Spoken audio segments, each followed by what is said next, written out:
This may seem odd, but imagine a world where four forces act seamlessly as one. That's the power of net-centric warfare. One Navy, one Air Force, one Marines, one Army, one force.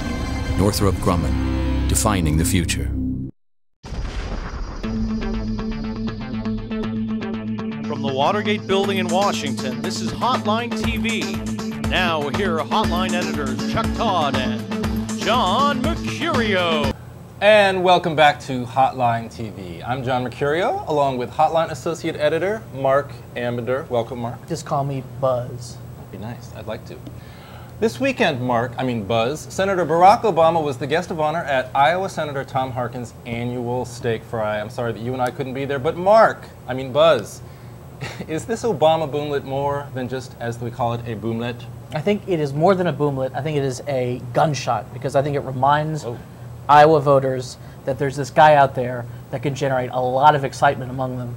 And, you know, come September of 2007, if they're really bored with the Democratic field, they might just remember this gunshot. Is that what it's going to be, though? Is it going to be sort of like the Wes Clark of 2008, you know, where like they're bored with the field, they like the sort of unknown entity, he looks good, he sounds good, and then he runs and then he flops. Yeah, but this guy has had a gut connection with most of the Democratic base, a real gut connection since his Democratic National Convention speech, and Wes Clark, for the most part, was virtually unknown, so I think that accounts for some difference. Look, I don't think that if Hillary Clinton runs, Obama will run. Right, I think that's what it comes down to. And I ultimately have a gut feeling that she runs, and so I don't see what all of this is about, except maybe a party, a Democratic Party, with a great speaker, with sort of a, someone that they believe could be a future national star, trying to play him up, and maybe sort of placating African Americans. Look at this a little bit in terms of, you know, the evolution of the field, and maybe in terms of evolutionary psychology. He wants to be the alpha male of the Democratic Party,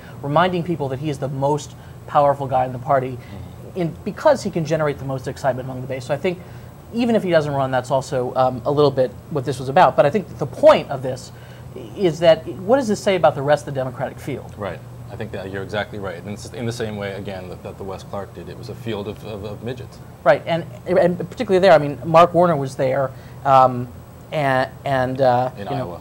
Iowa at the steak fry. I read one blogger that said he was thrilled to meet Jerome Armstrong, who is Mark Warner's internet guy. But what is this event and the excitement that maybe a non-presidential candidate generates due to the rest of the field? Right, I think that's exactly right. And that'll do it for us today. I'm John Mercurio. And I'm Marc Ambinder.